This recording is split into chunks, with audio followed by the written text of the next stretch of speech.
We are the keepers of the flame, the sacred order. Let the ceremony begin.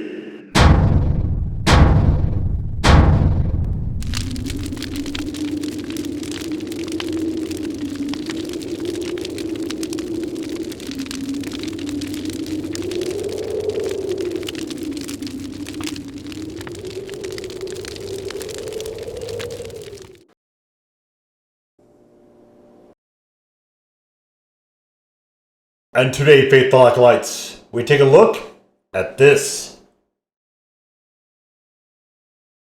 And what this is from Honey Tree, it is the hot honey infused with natural chili flavoring, which of course is probably going to be an extract. I have not had, to be honest with you, a lot of success with extract honeys, but there are a lot of honeys I have not gotten to, and this is something I use a lot of, so I'm really trying to find coverage for a good one.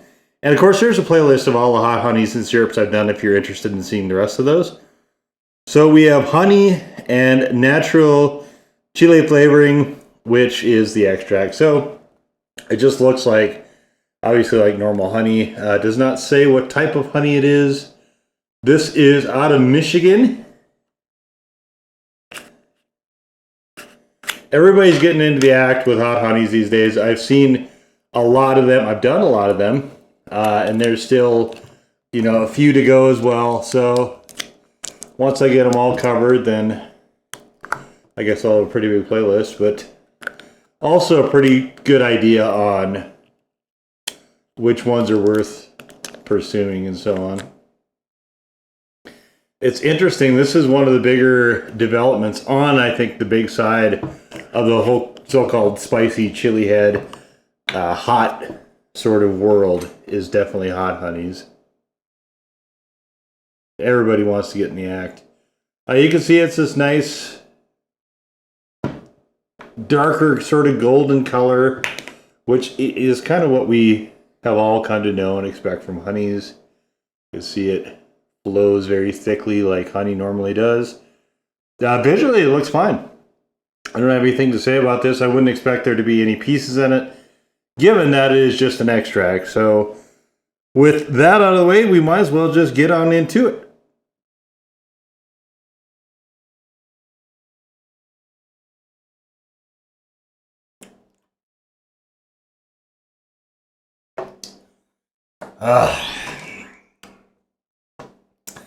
Extract is the curse. Here we get kind of a really funky tasting.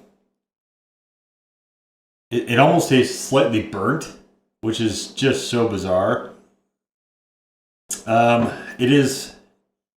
There's not a lot of it in here. I don't think it's somewhat more subtle, but it's just enough to be noticed, and it is. Okay, so I really wish people would not use extract. I'll just put it out there. I've said it a million times. It's garbage. It is useless in hot sauces. It is useless in honeys. Anything that doesn't have a very strong flavor, like for instance, the Korean spicy noodles, where you have enough strong flavor to overcome the extract, there it's tolerable. But in honeys and things like that, where it's subtle, what are you doing? Why are you using extract? Just use peppers. You don't need to even use vinegar. Just use peppers. I just find that just so bizarre that anybody would be motivated to basically wreck the taste of their honey with extract in the name of what? This isn't particularly hot either. I don't get it. So, all right, we're going, and here's the chemically nature of it. You don't know if you can see that or not, but it actually is discolored the spoon, where honey normally won't do that and won't normally even stick to that. So, all right, we're going to go with, hopefully we can get enough of a flavor punch to this so that I can actually use this. Because I have it, I paid for it, I might as well use it. Hot honey is always expensive compared to other honey as well. So this particular one, I think it was like $9 for 12 ounces. Not per ounce is not huge or anything like that, but if you wind up paying that much or more and then wind up not being able to use the product because it's not palatable, it's like what are you getting into at that point? So a couple different things we're gonna do this time. We're gonna do peanut butter, and this one has a bit of honey in. I don't know why they call it that. That there's honey in here because it really doesn't show up in the flavoring particularly. This one I feel like just tastes a little bit better than the regular roasted one. And we're gonna try to make a honey butter, except I don't actually have butter. Try to keep butter around. It winds up going bad before I get a chance to use it, so I just keep margarine now. And so we're gonna put this on here and try to get this to melt a little bit before I slap on the honey. Hopefully these are hot enough to melt it. We'll let's see. We need to get that off. All right. So I'll put this off to the side, and we need honey first for the peanut butter one, and hopefully this will get around to being so good as to melt here. All right, so we give that a second to soak in. We're just gonna throw it on. We'll try to whip it together and see if that helps anything.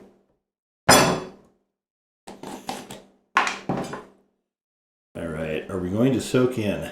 Here's the $70 million question. Of course, these are just English muffins. English muffins, peanut butter and honey. I like that a lot. I have that for breakfast very, very, very frequently. Occasionally, I'll have it for a snack. It's pretty nice. Nice, healthy snack. All right. Apparently, I didn't get this on here soon enough because it doesn't seem like it's melting. So let me just do the thing here. There we are. All right.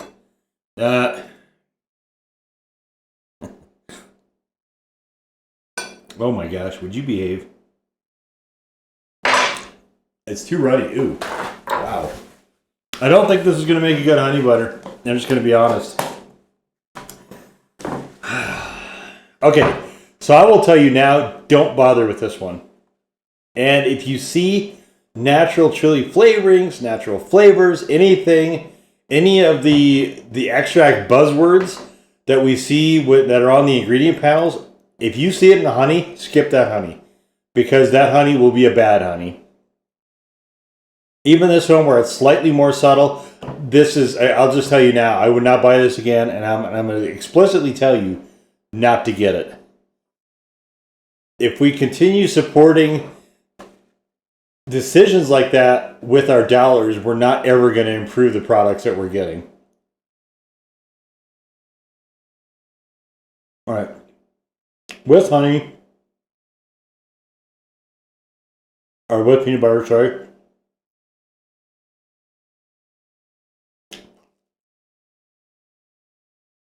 All right. Peanut butter is strong enough to mask it.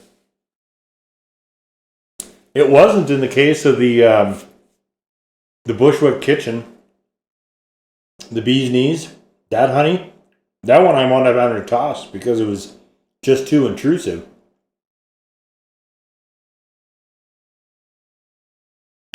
Obviously, this is a lot less hot than that one as well, but makers have to stop doing that. Stop using cheats like extract. If you can't figure out a way to use real honey, or real chilies, just don't put out a product. You dinguses.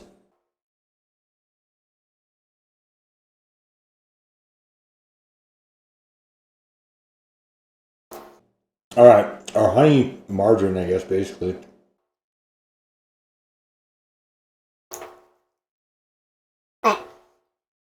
It's subtle enough that the trashy extract isn't showing up here.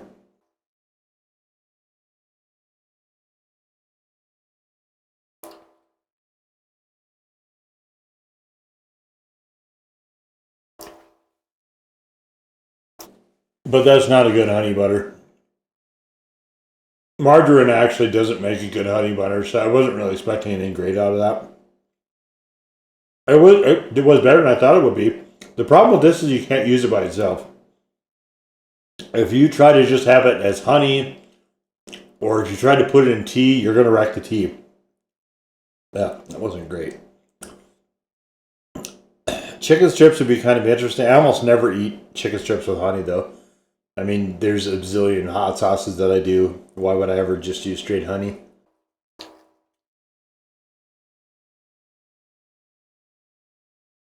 I've seen people use honey on pancakes. This honey and any other extract honey would be a mistake.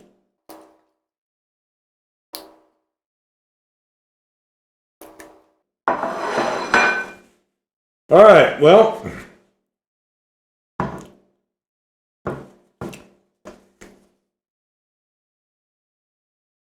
Okay, flavor-wise by itself, it is not great. The extract reads through way too much for it to be enjoyable.